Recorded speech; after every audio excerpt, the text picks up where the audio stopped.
심판하러 오시리라.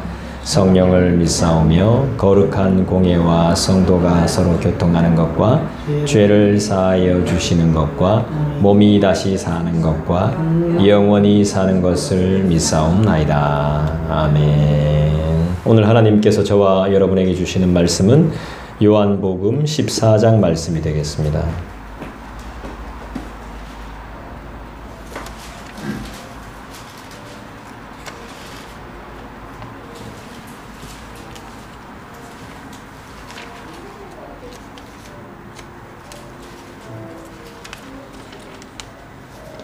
요한복음 14장 21절 말씀입니다. 우리 함께 읽겠습니다. 시작. 나의 계명을 지키는 자라야 나를 사랑하는 자니 나를 사랑하는 자는 내 아버지께 사랑을 받을 것이요 나도 그를 사랑하여 그에게 나를 나타내리라. 할렐루야. 오늘 이 말씀은 정말 중요한 말씀입니다. 이 말씀에 뭐가 들어있는지, 이 말씀 안에는 정말 놀라운 신학적인 개념들도 많고요. 그 다음에 굉장한 일이 하나 있습니다. 여기에 계시가 들어있습니다. 계시. 하나님의 현현이 들어있어요. 요한복음은 참 어렵고 심오한 말씀이 많은 것 같아요. 그리고 우리에게 분명히 나타내 보여주는 말씀이 있죠. 질문합니다. 계명은 어떻게 지킬 수 있습니까? 잠언 3장 1절에 보니까 계명은 마음으로 지킨다고 합니다. 하나님의 계명은 마음으로 지키는 것이래요. 누구의 마음으로? 나의 마음으로 하나님의 계명을 지킵니다. 고린도후서 4장을 한번 찾아보시겠어요? 이 마음이, 우리의 마음이 어떤 역할을 해야 되는지, 그리고 우리의 마음 씀씀이가 어떤 마음 씀씀이가 되어야 되는지, 어떤 마음이 되어야 되는지, 이런 상태가 어떻게 돼야 되는지 고린도후서 4장을 한번 찾아보도록 하겠습니다. 몇 페이지죠? 289페이지. 고린도후서 4장, 신약성경 고린도후서 4장입니다.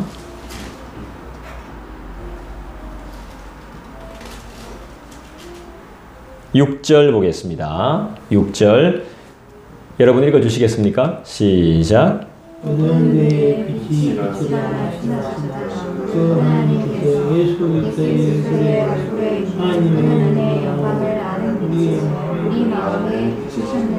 할렐루야. 이게 계시입니다, 여러분. 이게 예언이고 이게 계시예요. 다른 데서 계시를 찾을 필요가 없어요. 그리스도를 통해서 우리의 마음에 비추었기 때문에 이게 계시입니다. 여러분, 마음이 참 중요합니다. 마음 단단히 먹고 마음만 있다면 무슨 일이든 할 수 있습니다. 참아낼 수도 있고 버텨낼 수도 있죠. 뭐 억지로 하는 걸 원하진 않지만 마음만 먹으면 얼마든지 할 수 있는 일이 많죠. 그만큼 하나님께서 우리 마음에 크게 역사해 주셨고 능력을 우리에게 허락하신 겁니다. 계명을 지키는 사람, 요한복음으로 다시 돌아와서 계명을 지키는 사람은 어떤 사람입니까? 그렇죠. 오늘 말씀의 제목처럼 그런 거죠. 사랑하고 사랑받는 사람이죠. 그죠? 그 사람에게 하나님은 자신을 어떻게 합니까? 계시합니다. 나타내죠. 하나님이 나타내십니다. 그럼 이런 사람은 하나님을 믿을 수 있을까요? 믿을 수 없을까요? 당연히 믿게 되는 거죠. 이것을 계시라고 합니다. 어떤 계시라고 할까요? 특별 계시라고 합니다. 특별 계시. 그래서 이렇게 누리고 사는 사람은, 누리고 사는 우리 저와 여러분은 특별 계시를 소유한 사람이에요. 딴 데 가서 특별 계시를 찾을 필요가 없어요. 알게 하시고 깨닫게 하시는 일이 벌어집니다. 나타내 보여주신다는 말이, 물론 우리가 하나님의 형상을 볼 수 있다면 얼마나 좋겠습니까마는 보지 못하더라도 이 말씀이 어떤 뜻인지, 어떤 말씀인지, 무엇을 이야기하는 건지 알게 하고 깨닫게 하시고 만질 수도 있게 하시죠. 그런 일이 벌어집니다. 그렇게 어렵던 성경이 열리게 됩니다. 통달한다는 성경의 표현도 있죠. 그죠? 요한복음 우리가 14장을 살펴보기 이전에 12장, 13장을 먼저 봐야 돼요, 사실은. 14장 21절만 똑 떼가지고 이렇게 볼 수 없어요. 12장에 무슨 일이 있었죠? 요한복음 12장에 무슨 일이 있습니까? 13장에는 무슨 일이 있습니까? 이 일들과 사건들을 염두에 두고 우리가 살펴야 되는 거예요. 12장에는 베다니라는 곳이 소개돼요. 베다니. 어떤 곳입니까? 너무 어렵구나. 그냥 막 물으면 어렵죠. 그죠? 베다니에서 무슨 일이 일어나지 내가 어떻게 압니까? 예, 그죠? 베다니 하면 어려우니까 지명보다는 사람을 소개할게요. 나사로가 살았던 곳이 베다니예요. 베다니에 어떤 일이 벌어지죠? 자, 여기 이 12장에 어떤 내용이 나오냐면요. 진짜 중요한 내용이 나오는데 베다니에 살고 있는 나사로를 유대 사람들이, 유대 지도자들이 죽이려고 한다는 거예요. 나사로가 어떤 사람이죠? 죽었다가 다시 살아난 사람 아닙니까? 그죠? 누가 살렸죠? 예수님이 살려놨잖아요. 이 예수님이 살려놓은 이 사람을 유대 지도자들이 다시 죽이려고 음모를 꾸미고 있어요. 왜 죽이려고 하죠? 그렇죠. 예수를 믿는 사람이 많아지니까요. 나사로를 보면서 여러분이 죽었다가 살아나면 여러분을 통해서 예수님을 믿는 사람들이 많아집니다. 유대교에서 예수교로 전향하는 사람들이 많아지거든요. 여러분이 한번 보십시오. 이때 종교가 얼마나 무시무시한지 한번 보세요. 종교 집단들은 무시무시합니다. 이들이 가진 힘은 무시무시해요. 남들이 좀 큰다, 우리보다 세력이 더해진다 하면 어떤 음모를 꾸미죠? 살인을 할 계획을 세운단 말이에요. 유대교가 어떤 교인데? 유대교도 아브라함 믿습니다. 자기들도 유대교의 믿음의 조상이 아브라함이라고 믿는 사람들이에요. 그런 사람들이 전향을 하니까, 예수교가 많아지니까 없앨 음모를 꾸밉니다. 없앨 음모를. 통탄할 노릇이죠. 통탄할 노릇. 종교가 이렇습니다, 여러분. 종교의 민낯입니다, 이게. 우리는 안 그런 줄 알죠. 우리도 다르지 않아. 마음으로, 생각으로 이들보다 더 몹쓸 짓을 하고 있을지도 모릅니다. 그리고 베다니에서 상당히 유명한 사건이 하나 더 나오는데 뭘까요? 여인이 예수님의 발에 향유를 붓습니다. 이 일이 소개돼요. 이 향유는 성경에 뭐라고 나오냐 하면 지극히 비싼 향유라고 나옵니다. 누가 부었을까요? 마리아. 성경을 꼭 읽어보시기 바라요.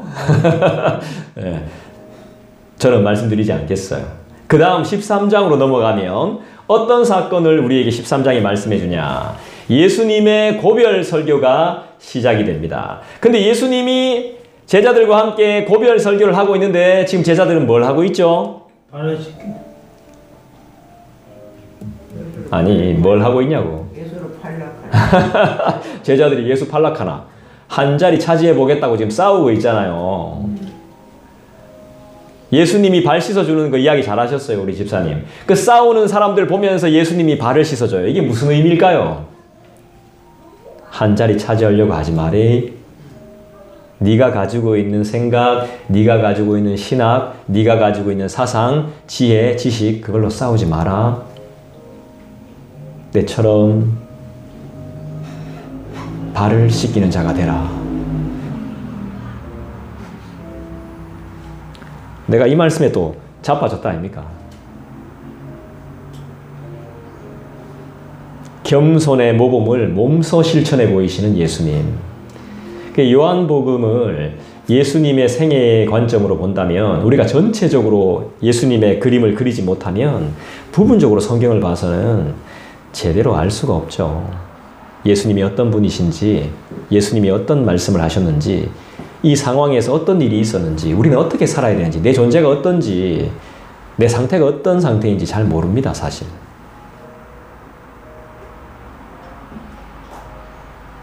예수님의 죽음이 얼마 남지도 않았는데 싸우고 있습니다, 성도들은, 제자들은. 예수님의 재림이 얼마 남지도 않았는데 우리는 다른 걸 하고 있습니다. 아직도 이기적인 다툼에 혈안이 되어 있는 거죠. 예수님의 말씀과 행동은 제자들을 각성시키기에 충분했다고 봅니다. 저는. 이제 주님은 아주 중요하고 핵심이 되는 말씀을 전달합니다. 제자들의 발을 씻기시면서 예수님 뭐라고 말씀하시는지 아세요? 겸손의 본을 보이시면서 예수님이 제자들에게 무슨 말씀을 하실까요? 이 중에 나를 팔 자가 있다라고 말씀하세요. 그리고 닭이 3번 울 때 나를 부인할 자도 있을 거라고 이야기합니다. 다 알고 계세요. 예수님은 다 알고 계시죠. 그러면서 그 일을 행하라고 이야기합니다. 그랬더니 제자들은 엉뚱한 생각합니다. 유다가 헌금괴 돈 관리하고 있으니까 회계니까 뭐 사러 가는갑다 이렇게 생각합니다. 그 돈 가지고 예수님 팔러 가는 겁니다. 팔고 더 부자 되기 위해서. 정곡을 찌르는 말씀을 하죠. 이걸 뭐라고 해요? 예언이라고 하죠. 예언은 성경에 있습니다. 딴 데가 찾을 필요 없어요. 예고라고도 하죠. 예고. 유다의 배반과 베드로의 부인 사건을 예고합니다. 그대로 되죠. 그죠? 이 말씀을 하시면서 예수님의 마음이 어땠다? 심령이 많이 괴로웠다라고 이야기합니다. 저와 여러분의 삶을 보면서도 예수님이 많이 괴로울 수도 있습니다.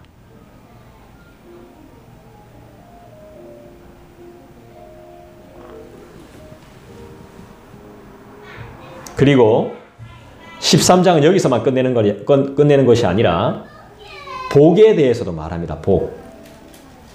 복에 대해서 분명히 말해주죠. 13장을 한번 찾아볼게요. 16절 한번 보겠습니다.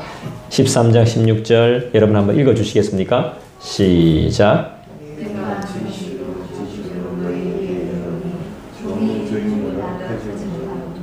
은혜를 받은 자가 오랜 자가 17절도 읽어볼까요?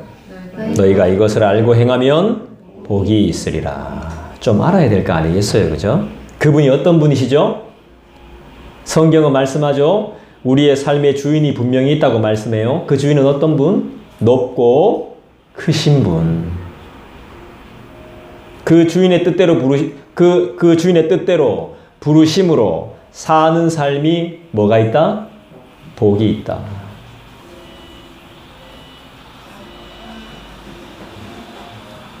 그 뜻에 순종할 마음을 여러분이 갖고 계신다면 100의 이 원리를 여러분이 마음 깊이 기억하고 살 각오를 하신다면 충분하죠. 자, 14장으로 넘어와서 유다의 배반, 베드로의 부인, 예수님의 죽음 이런 이야기들이 예고되니까 제자들이 어땠겠습니까? 불안합니다.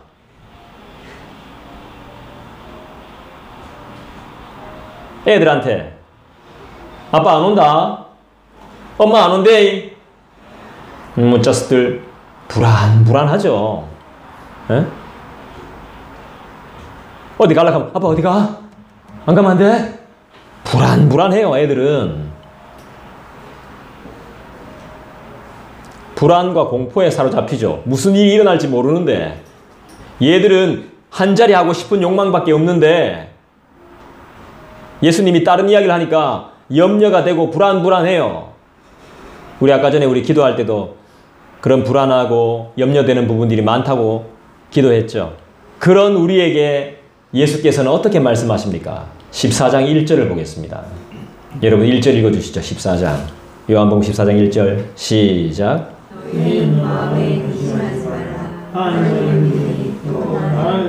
할렐루야. 할렐루야. 주님은 그들을 깊이 위로해요. 저와 여러분은 이런 능력이 없지만 받을 수 있어요. 우리 예수님은 우리를 불안하게만 만드시는 분이 아니에요. 너희는 마음에 근심하지 말라. 하나님을 믿으니 또 나를 믿으라. 이게 무슨 말입니까? 근심을 멈춰라. 이 말입니다. 안 하고 싶다고 안 해집니까? 안 되죠. 멈춰야지 그냥. 16절에도 보면 16절 읽어주시겠어요? 14장 16절 시작. 그가 아버지께 구하겠으니 그가 아버지의 장고의 사는 주님이 나로 말미암게 하고는 아버지께로 올 자가 없느니 내가 아버지께 구하겠으니 그가 또 다른 보혜사를 너에게 주사 영원토록 너희와 함께 있게 하리니. 불안해하는 사람들에게 성령, 보혜사 성령을 보내겠다고 약속하시죠. 제자들을 사랑하시되 끝까지 사랑하고 그들의 향후의 형편까지 고려하시는 주님의 인애를 볼 수 있습니다. 주님께서 말씀하신 약속의 성취는, 이 16절의 성취는 부활 후에 제자들에게 나타나실 것하고 오순절의 성령 강림을 통해서 이루어집니다. 너희는 마음에 근심하지 말라. 하나님을 믿으니 또 나를 믿으라. 이 말씀이 우리에게 소망과 위로를 줍니다. 염려와 근심을 멈춰야 됩니다. 제자들은 예수가 그들을 곧 떠날 것이라고 공표했기 때문에 근심하고 있습니다. 왜 근심하죠? 아무리 제자들이 날고 긴다 해도 어리다는 것입니다. 어리다는 것이 다 드러나요. 우리도 티가 안 나는 것 같지만 티 다 나요. 아무리 감추고 숨겨도 티 나요. 애들은 더 티나죠. 어리면 어릴수록 아빠 엄마가 필요하잖아요. 그죠? 없으면 불안해합니다. 언제 와? 왜? 안 가면 안 돼? 이렇게 반응합니다. 일하러 갈락하면. 그럴 때 우리 어른들은 어떻게 해야 됩니까? 그래, 가지 말지 뭐. 이렇게 해야 됩니까? 아니에요. 아빠가 갔다 와야 우리가 먹고 살 수 있어. 분명하게 가르쳐 줘야 돼요. 나의 수고를 알려줘야 돼요. 내가 이렇게 고생해야 우리가 먹고 산다니까? 알려줘야 돼. 여러분 근심할 필요가 없습니다. 수고를 알려줘야 됩니다. 수고 없이 받는 것은 열매가 아닙니다. 아무 수고도 안 하는데 무슨 열매가 있겠습니까? 맨날 똑같지. 변화가 일어나지 않죠. 아무것도 안 하는데. 그분의 뜻대로 합당한 수고를 해야 돼요. 이제 우린 어린아이가 아니에요. 핑계도 대면 안 돼요. 6절 봅시다. 읽어주시죠. 14장 6절 시작. 예수께서 이르시되 내가 곧 길이요 진리요 나로 말미암지 않고는 아버지께로 올 자가 없느니라. 예수가 뭡니까? 길이고 진리고 생명이고 천국과 하나님의 나라로 나아가는 유일한 길. 알려주시죠. 제자들에게 알려줍니다. 불안해하는 제자들에게. 근데 이 제자들은 과연 알아듣고 있을까요? 그리고 아버지와 자신은 동일한 본체라는 걸 말씀하고 있습니다. 나를 본 사람은 아버지를 봤다라는 뜻이죠. 알 수 있을까요? 알고 있을까요? 우리는 믿을 수 있나요? 성경을 대하고 있는 우리가 지금 성경 하나님의 말씀을 직접 보고 있다는 걸, 듣고 있다는 걸 믿을 수 있나요? 13절 여러분 읽어주시죠. 시작. 너희가 내 이름으로 무엇을 구하든지 내가 행하리니 이는 아버지로 하여금 아들로 말미암아 영광을 받으시게 하려 함이라. 할렐루야. 우리의 기도는 먼저는 하나님의 영광입니다. 하나님의 영광을 위해 구하셔야 됩니다. 나의 필요한 것보다 먼저 해야 되는 것이 하나님의 영광이에요. 너희가 내 이름으로 무엇을 구하든지 제자들이 예수님의 이름으로 드리는 기도를 통해서 하나님과 교제하며 누리는 영광이 충만할 것을 보증하는 내용이에요. 보증. 그 황홀함.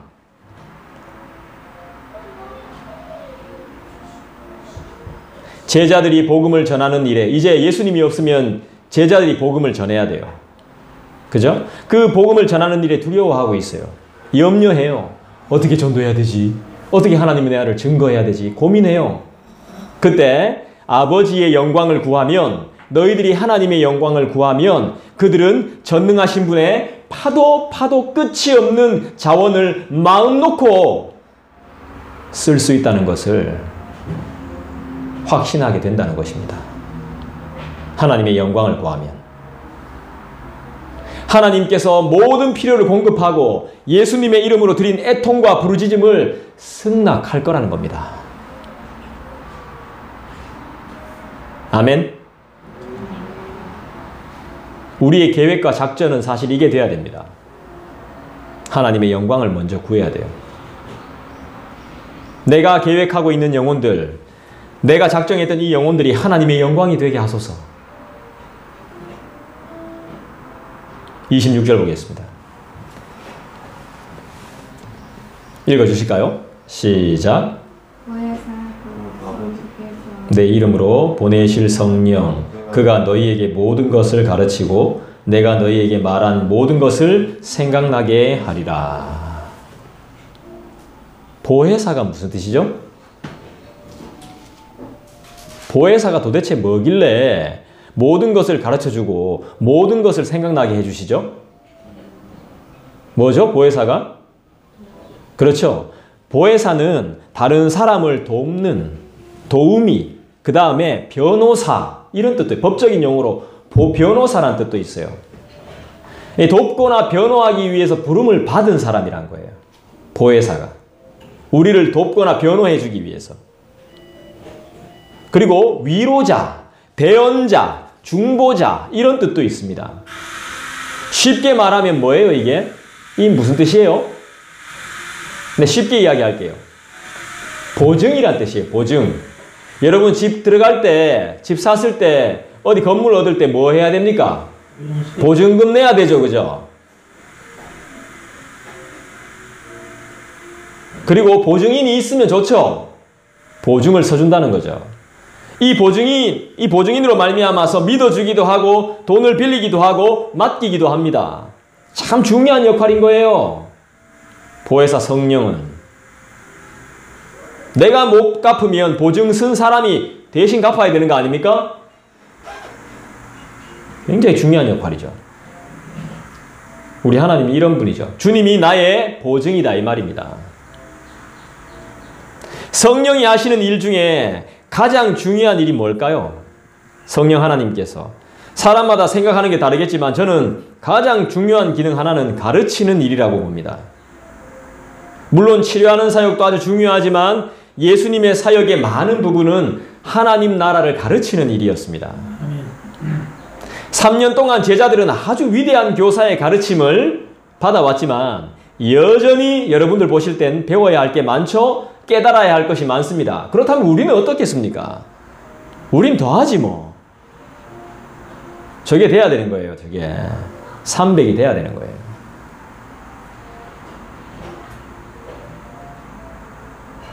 지금 제자들의 상태로는 진리 중에 다수를 깨달을 수가 없어요. 그들은 더 많은 가르침이 필요해요. 보혜사가 필요한 거예요. 성령이 이런 가르침을 그들에게 그리고 우리에게 허락하심을 믿습니다. 하나님의 영인 성령은 하나님의 깊은 것이라도 통달한다 그랬죠? 고린도전서 2장에 나오네요. 그죠? 하나님께서는 가르침을 즐거움으로 즐겨 받으려는 사람들에게 하나님의 깊은 지혜들을 은사로 허락하실 줄 믿습니다. 27절도 보겠습니다. 27절 여러분들이 읽어주시죠. 시작. 평안을 너희에게 주노니 나의 평안을 너희에게 주노라. 내가 너희에게 주는 것은 세상이 주는 것과 같지 아니하니라. 너희는 마음에 근심하지도 말고 두려워하지도 말라. 아멘. 예수께서 평안을 제자들에게 선포하십니다. 우리 주님은 어떤 분? 사랑 그 자체이시자 평안이십니다. 복이기도 하십니다. 크고 높은 분이시기 때문에. 자, 우리 다시 14장 21절 말씀을 한 번 더 읽어볼까요? 읽어주시죠. 시작. 나의 계명을 지키는 자들아, 나를 사랑하는 자들이 나를 사랑하는 자는 내 아버지께 사랑을 받을 것이요 나도 그를 사랑하여 그에게 나를 나타내리라. 잘 보시면 나의 계명을 지키는 자가 있고 지키지 않는 자가 있는 것 같죠? 구별을 해놓습니다. 분리를 해놓습니다. 나의 계명을 지키는 자가 있고 지키지 않는 자가 있습니다. 우리는 어느 쪽입니까? 지킵니다. 진짜요?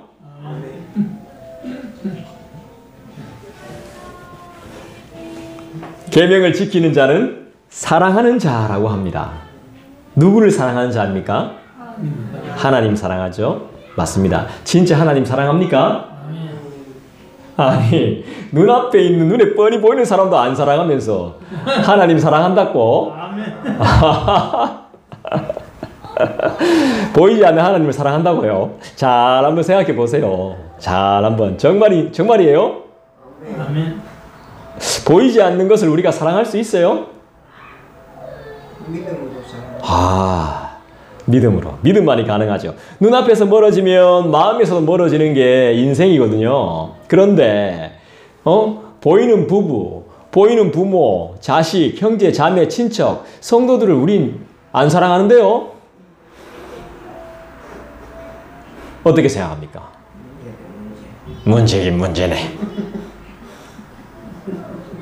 여러분, 사랑은 함부로 하는 것도 아니고 아무나 할 수 있는 것도 아닌 것 같아요. 요한복음 14장을 보면 사랑이 얼마나 고통스럽고 힘든지 아십니까? 여러분, 자식을 사랑하는데 마냥 좋아요? 얼마나 고통스럽습니까? 자식을 사랑하는 것만큼 부모는 고통을 당하게 돼요. 누군가를 사랑한다는 건 고통당하겠다는 걸 마음 먹는 겁니다. 각오하는 겁니다. 나는 사랑한다 하면 막 그냥 좋은 줄 알고 쫄쫄 빨고 이렇게 하면 되는 줄 알았는데 그게 아니에요. 내가 고통당하는 걸 각오하는 거죠. 그러지 않으면 그건 사랑하는 게 아닙니다. 고통, 그것이 바로 사랑의 열매예요. 열매. 부모는 그것을 각오하기 때문에 부모가 되는 겁니다. 그래서 아무나 할 수 있는 일은 아닌 것 같아요. 부모의 역할은. 성경을 보고 나서 제가 지하철 타고 버스 타고 이렇게 사람들 보니까 사람들이 달라 보이더라고요. 자녀를 둔 부모들이 달라 보이더라고요. 부모와 자식은 그런 깊은 관계가 있습니다. 고통과 수고를 각오한 관계. 아프면 대신 아파주고 싶은 것이 사랑이죠. 대신 목숨을 내어주는 것이 사랑입니다. 사랑은 말처럼 쉬운 게 아닙니다. 그게 노래 가사가 맞다니까. 사랑은 아무나 하나 어느 누가 쉽다고 했나. 이게 맞다니까. 성경은 분명히 못을 박죠. 하나님의 계명을 지키는 자가 하나님을 사랑하는 사람이라고 분명히 선언합니다. 그렇다면 하나님을 사랑하는 자가 지켜야 할 계명이 무엇이라고 말하고 있습니까? 하나님을 사랑하는 자가 지켜야 될 계명이 뭐예요? 마태복음으로 가볼까요? 마태복음 22장, 신약성경 37쪽입니다. 마태복음 22장.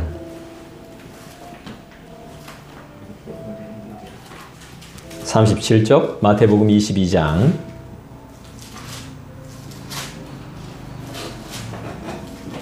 여러분, 이 말씀은 잘 기억해 놓으셔야 됩니다. 굉장히 중요한 말씀이에요.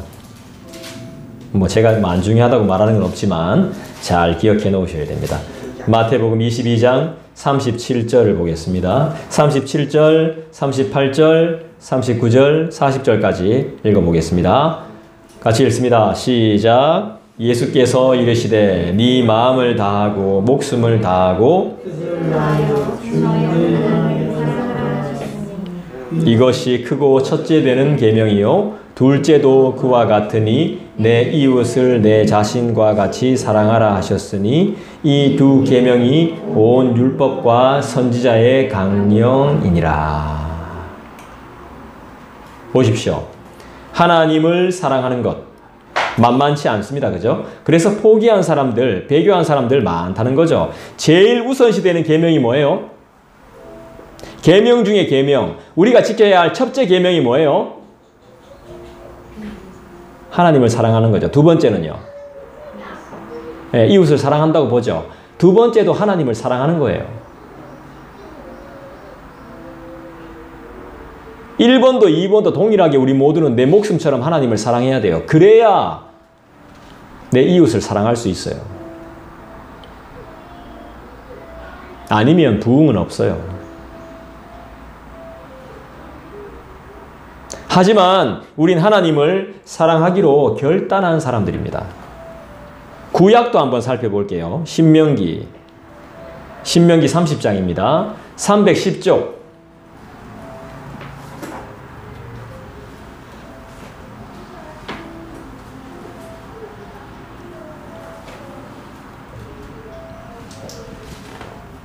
신명기 30장.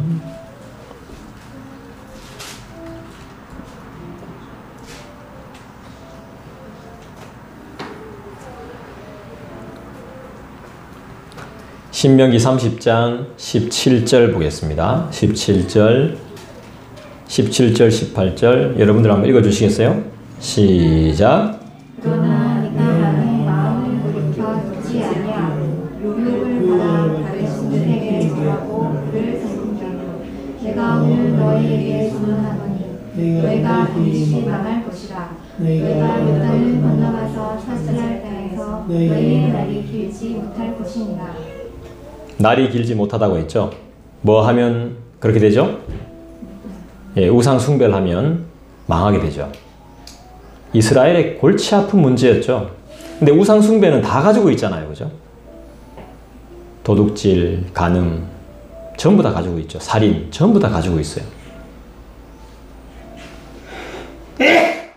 어떻게 하면 망하지 않죠?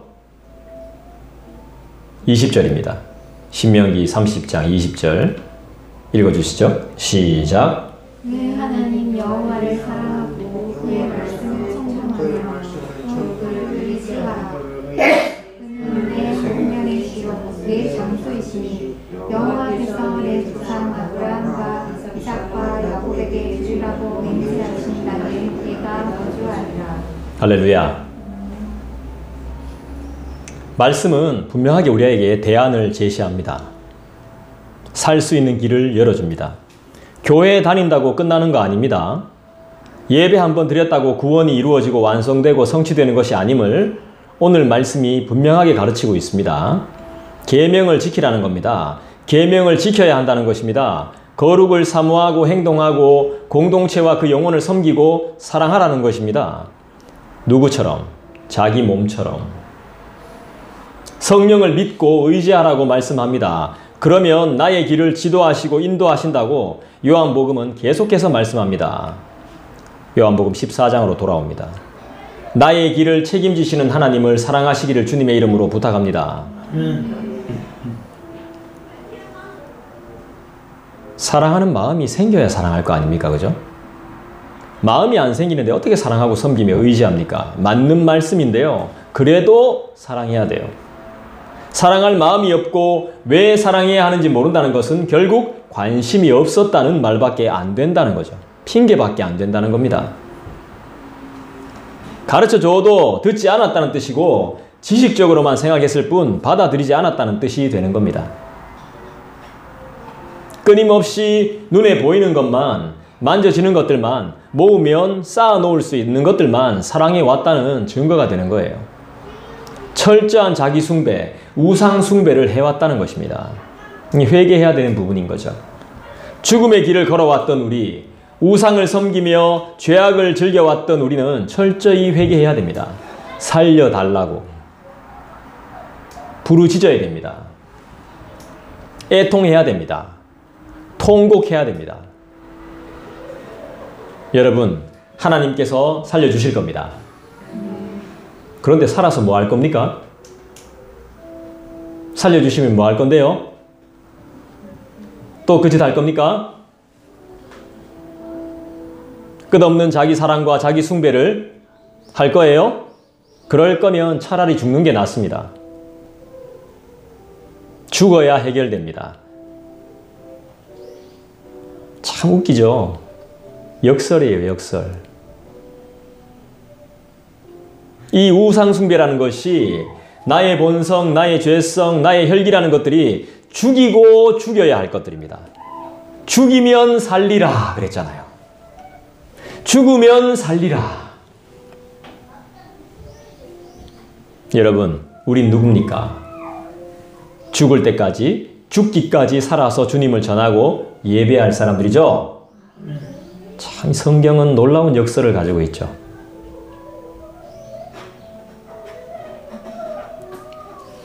역대 대통령들 중에 아주 멋진 명언을 남긴 사람들이 많은데 그분들 다 성경을 인용해서 이야기하더라고요. 성경에 다 나오는 이야기입니다. 명언들이 아니고 그 사람들이 하는 말이. 여러분, 우린 하나님의 형상입니다. 하나님의 형상을 가진 사람들은 기도하는 사람입니다. 예배하는 사람입니다. 영광, 진리로 예배하는 사람들입니다. 기도한다는 것, 예배한다는 것은 하나님과 깊은 교제를 나누는 것입니다. 나의 꿈을, 나의 소망을 위해 기도하는 것이 아니라 그분의 기쁨이 되기 위해서, 그분의 꿈이 되기 위해서, 그분의 소망이 되기 위해서, 하나님 나라를 위해 하나님과 사귀는 것이 너무 좋아서 깊이 교제하는 행위입니다. 기도는 그래서 믿음을 가진 자의 호흡이라고 이야기합니다. 기도는 쫄르는 시간이 아니라, 간구가 목적이 아니라 영광이 목적입니다. 하나님과 나와의 관계를 통한 기쁨을 나누는 교제의 시간인 것이죠. 한마디로 만남입니다. 만남. 기도 안 하고 있다면 우리는 하나님과 만나는 시간이 없는 겁니다. 신비로운 시간이죠. 굉장히 신비로운 시간입니다. 저는 우리 공동체가 정체되어 있다고 보여져도, 발전이 없다고 보여져도 이렇게 버틸 수 있는 이유는 그렇게 기도하는 사람, 하나님의 영광을 위해 기도하는 사람이 있다고 믿기 때문에 우리 가운데 반드시 있다고 봅니다. 그렇기 때문에 이 시간까지 생명의 말씀을 들을 수 있었고 전할 수 있었다고 봅니다. 얼마나 열심히 했냐가 아니라 하나님과의 교제가 얼마나 풍성했냐로 평가되어져야 됩니다. 저는 큰 교회보다 바른 교회를 원합니다. 많은 것보다 바른 해석을 원해요. 요즘은 교회 안 나가도 된다고 생각하는 세상입니다. 그리고 좋은 설교를 많이 들어서 자기 귀에 유익이 되는 그런 설교들을 사람들이 많이 듣습니다. 그래서 공동체에 대한 사모함이 별로 없어요. 그래서 영적 성장이 많이 없습니다. 고통이 싫은 겁니다. 불편함이 싫은 거예요. 그냥 내 기호에 맞는. 여러분, 좋은 설교들 엄청 많잖아요. 유튜브 들어보면. 참된 교회론이 사라지는 거죠. 영적인 성장은 고통하고 다투고 회개하고 용서하고 사랑하고 이런 걸로 이루어지는데, 그런 걸 다 배제하고 영상으로만 예배를 드리니까 영적인 성장이 진짜 일어나겠습니까? 책 보는 건 더 힘들어지는데, 영상을 계속 보게 되면. 바르고 제대로 간다면 우린 절대 망하거나 쫓겨나거나 없어지지 않을 겁니다. 우린 누구? 하나님의 형상. 우린 누구? 하나님의 형상. 하나님의 형상이 소유해야 될 세 가지가 있다 그랬죠. 제가 수요 예배 때 오늘 가르쳐 드립니다. 하나님이 소유해야 될 하나님의 형상이 소유해야 될 세 가지. 따라합시다. 지혜, 의, 거룩. 요 세 가지입니다. 지혜는 뭐죠? 나무 위키에서 나오는 거 보니까 사람, 사물, 사건, 상황을 깊게 이해하고 깨달아서 자신의 행동과 인식, 판단을 이에 맞출 수 있는 것. 이렇게 나오대요. 중요하죠. 지혜가 이런 뜻이 있죠. 근데 성경적인 지혜는, 성경에서 말하는 지혜는 뭘까요? 하나님의 형상으로서 지혜는 하나님을 알 수 있고 하나님을 알아가는 능력을 말하는 거예요. 하나님을 알 수 있고 하나님을 알아가는 능력. 이게 지혜예요. 지혜.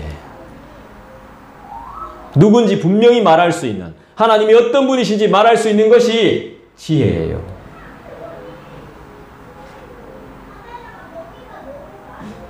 하나님의 인도하심과 이끄심이 필요한 것이 지혜란 말이에요. 주님의 인도하심을 받는 것. 알아도 바르게 알아야 되는 거죠. 그래서 우리는 성령의 도움이 필요해요. 성령의 도우심이 바로 지혜예요. 지혜. 하나님의 도우심. 늘 지혜를 구하십시오. 여러분의 기도의 제목이 되셔야 됩니다. 오늘 기도 제목 하나 있죠. 우린 하나님의 형상이기 때문에 우리 개인적으로 기도하는 시간 때 이걸 꼭 구하셔야 돼요. 그리고 의가 뭡니까? 의인, 바른 사람을 말하죠. 그죠? 의인, 의로운 사람. 이 의는 성경적으로 하나님과 바른 관계를 말하는 거예요. 하나님과 올바른 관계. 하나님과 성실히 바른 관계를 맺고 있는 사람을 의인, 의롭다라고 말합니다. 마지막으로 거룩이 뭐죠? 하나님을 믿는 믿음, 그리고 적극적인 의존을 거룩이라고 합니다. 하나님을 의지합니다. 하나님만 의지합니다. 네, 맞습니다. 아주 거룩한 모습입니다. 하나님의 형상을 갖춘 우리는 하나님을 사랑하고 계명을 가지고 지킵니다. 다시 질문 드립니다. 우린 하나님을 왜 사랑해야 됩니까? 성경에 분명히 나옵니다. 392쪽, 신약성경 392쪽, 요한일서 4장을 찾아봅시다.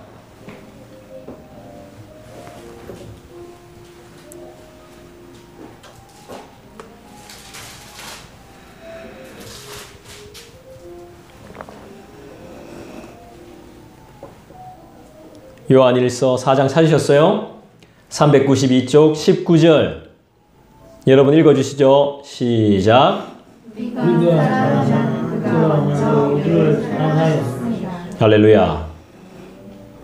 그가 먼저 예수 그리스도의 계명을 지키는 그 사람, 그가 예수님을 사랑하는 자이며 그런 우리를 하나님께서는 먼저 더욱 사랑해 주셨습니다. 나아가서 우리 주님께서도 그를 사랑하여 그에게 주님 자신을 반드시 나타내실 겁니다. 참된 교제를 하실 겁니다. 기도가 응답이 되니 안 되니 이런 말 하지 않을 겁니다. 하나님과 깊은 교제의 시간이 좋을 겁니다.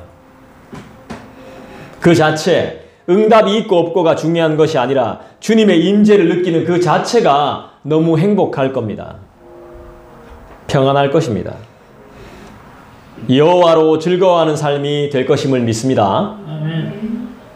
우리가 그를 거역하고 있었을 때 그가 우리를 사랑하셨다면, 우리가 그를 사랑하며 그의 계명을 지켜 행할 때 우리를 얼마나 더 사랑하실까요?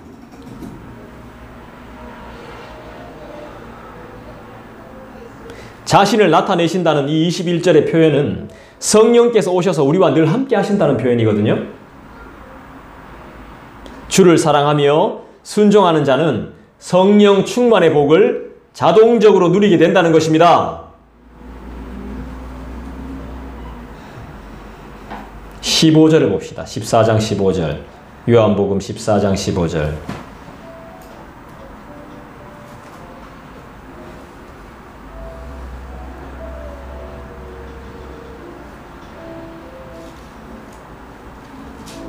읽어볼까요?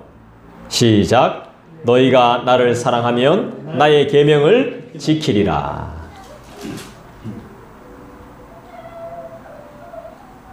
이거를 다르게 해석하는 분도 있던데요. 너희가 나를 사랑하면 나의 계명을 지키라. 이렇게 번역해 놓은 분들도 계시더라고요. 좋은 번역인 것 같아요. 너희가 나를 사랑한다면 나의 계명을 지키라. 예수님의 명령을 잘 한번 생각해 봅시다. 예수님은 부모를 자신보다 더 사랑하는 자는 합당하다, 합당하지 않다? 합당하지 않다고 말씀하셨죠. 그 다음에 어떤 명령을 사람들에게 하시죠?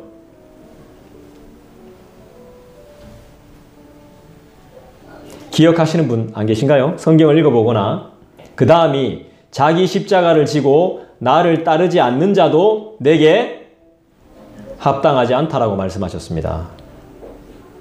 우리의 삶이 이런 삶입니다. 가벼운 삶이 아니더라고요. 세월이 흘러가면서 우리는 하나님을 사랑해야 하는지 알지만 왜 사랑해야 하는지에 대해서 점점 잊어갑니다. 갓 구원받았을 때는 하나님의 사랑에 풍성히 젖어서 하나님에 대한 사랑이 절로 막 흘러넘쳤지만 시간이 지날수록 교회에 의무적으로 출석하고 찬양과 감사도 형식적으로 드릴 때가 있었습니다. 점점 이 뜨거운 사랑이 식어가고 처음 사랑을 잃어갑니다. 요즘 우린 이런 시대를 살아갑니다. 상실의 시대. 성경에 관심이 없는 시대. 성경을 모르는 시대. 그럼 하나님을 알 수가 없습니다. 그러나 여러분, 우리 모두는 하나님의 사랑을 은혜의 말씀으로 배우고 깊이 알게 되었기 때문에 하나님을 사랑하게 되는 것입니다. 깊이 배웠기 때문에. 하나님께서 우리를 구원하기 위해서 독생자를 보내주시고 십자가에 못 박혀 죽으심, 이걸로 말미암아 우리의 모든 죄를 대속해 주시기까지 나를 사랑하심을 아버지의 은혜로 알게 되었기 때문에 우린 주님을 사랑하게 된 것입니다. 우리가 생각할 때 교회에 사람들만 많이 모이면 교회가 힘이 있을 것 같죠? 나도 힘이 나죠? 사실은 그렇지 않습니다. 교회는 어떤 믿음을 가진 사람들이 모여 있느냐가 중요한 거예요. 사람이 모여 있느냐가 중요한 게 아니고 어떤 믿음을 가지고 있느냐.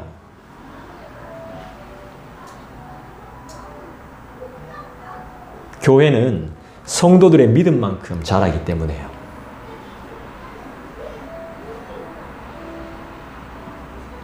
그 믿음만큼 하나님을 사랑하게 돼요.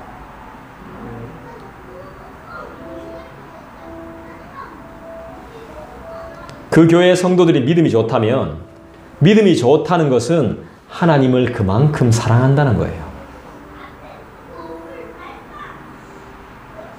그래서 믿음의 사람들이 모일 때 교회는 엄청난 힘을 발휘하게 되는 거예요. 하나님은 우리를 어떻게 만드셨죠? 하나님은 우리를 어떻게 창조하셨습니까? 사랑으로. 사랑으로 우리를 낳으시고 우리를 만드셨어요. 우리를 통해 영광이 가리워질 것을 알면서도 하나님의 이름에 먹칠할 걸 알면서도 우리를 사랑하셨어요. 배신할 걸 알면서도 팔아넘길 것을 알면서도 부인할 것을 알면서도 우리를 사랑하셨다고요. 그리고 매 순간 계속 우리를 그 사랑으로 기르고 가르쳐요.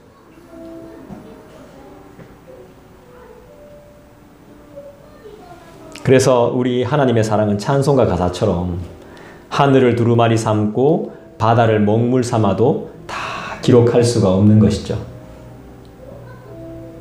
이것이 바로 우리가 하나님을 사랑해야 되는 이유입니다.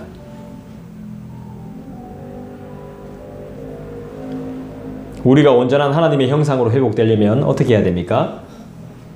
하나님의 계명을 가지고 지키는 자라야 가능합니다. 예수님은 계속 반복합니다. 이 말씀은 아주 여러 번 반복이 되어져 왔고 예수님만 하신 말씀이 아니라 하나님이 들어 사용한 사람들이라면 수도 없이 반복했던 말씀입니다. 우리가 하나님을 사랑한다는 확실한 증거가 있습니까? 우리가 하나님을 사랑한다는 확실한 열매가 있습니까? 증거와 열매는 뭐죠? 계명을 지켰느냐 어겼느냐 이겁니다. 계명을 따르느냐 따르지 않느냐 이게 증거예요. 그리고 그럴 마음이 있느냐 없느냐, 계명을 지키고 계명을 따를 마음이 있느냐 없느냐, 이게 증거이자 열매입니다. 열매로 안다는 것은 여러분들이 다 압니다. 자기 개인이 다 알아요.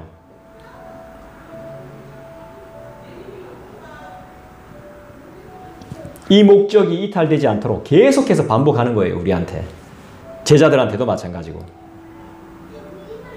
인간들은 육적인 유혹에 굉장히 약하기 때문에 그리스도의 이름으로가 아닌 다른 것들을 자꾸 사랑하려고 하는 마음이 농후하기 때문에 계속 반복하시는 거죠. 옛날 성경은요, 번역이 더 잘 돼 있습니다, 사실. 지금 우리 성경은 어떻게 돼 있어요? 21절에 보면 어떻게 돼 있습니까? 나의 계명을 지키는 자라야 라고 말하죠.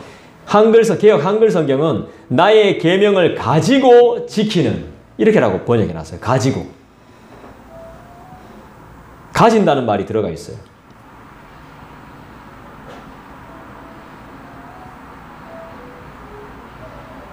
지킨다는 말 앞에 가진다는 말도 표현되어 있죠. 나의 계명을 지킨다 이 말은 내 계명, 가진다는 말은 이 계명에 대해서 늘 바른 가르침을 받겠다는 뜻이에요. 받으며 살아라라는 뜻을 내포하고 있습니다. 가진다는 것이. 받으며 살겠다. 그리고 계명을 지킨다는 것은 우리 자신과 우리 생활을 그 계명의 원칙에 맞춘다는 겁니다. 내가 맞출게. 말해봐. 내가 맞출게. 이겁니다. 내 뜻이 아니고 거기에 내가 맞춘다는 겁니다. 21절은 그런 뜻을 내포하고 있는 겁니다. 그렇게 살길 원합니까? 그렇게 살 수 있습니까? 내 방식, 내 기준이 아닌데요. 말씀인 계명 앞에 내 모든 것을 맞추겠다는 뜻이거든요. 말씀인 계명의 가르침을 온 마음으로 받아들이며 그것을 순종하는데 나의 전부를 바치겠다는 뜻입니다. 그게 순종 100%가 나오는 거죠. 이 300의 원리입니다. 이게. 그사 저 300의 원리를 아는 사람, 행하는 사람이 하나님의 형상으로 회복된 사람이에요. 이 하나님의 형상을 가진 사람은 하나님을 사랑하며 그 사랑을 통해서 하나님 그리고 하나님과 함께하는 모든 자에게 사랑을 받을 것입니다. 이것을 한 단어로 표현하면 뭐죠? 복입니다. 하나님을 사랑하는 자는 복이 넘칠 것입니다. 여러분, 우리 하나님은 아무에게나 자신을 나타내시는 분이 아닙니다. 아무한테나 아무 때나 계시하시는 분이 아니에요. 그리고 아무에게나 자신의 비밀한 말씀을 맡기시는 분도 아니에요. 가치가 있는 사람한테 이 비밀한 것을 주세요. 그 가치가 바로 우리들이에요. 할렐루야. 예수님의 계명을 사랑으로 나타내 보이시는 성도님 되시기를 주님의 이름으로 축원합니다. 하나님의 영광을 아는 빛이 우리 속에서 빛나고 있음을 믿습니다. 주님을 사랑합시다. 기도하겠습니다. 오늘 말씀을 기억하시면서 저와 여러분 기도하십시다. 주님, 내가 하나님의 형상으로 회복될 수 있도록 하나님의 영광을 구하는 사람이 될 수 있도록 하나님의 말씀을 가지고 지키는 자가 될 수 있도록 하나님의 나타내심을 깨달아 아는 자가 될 수 있도록 그리고 내가 작정하고 전도한 이 영혼들이 하나님의 영광을 위해 사용되어질 수 있도록 개인적으로 기도하는 시간 갖겠습니다.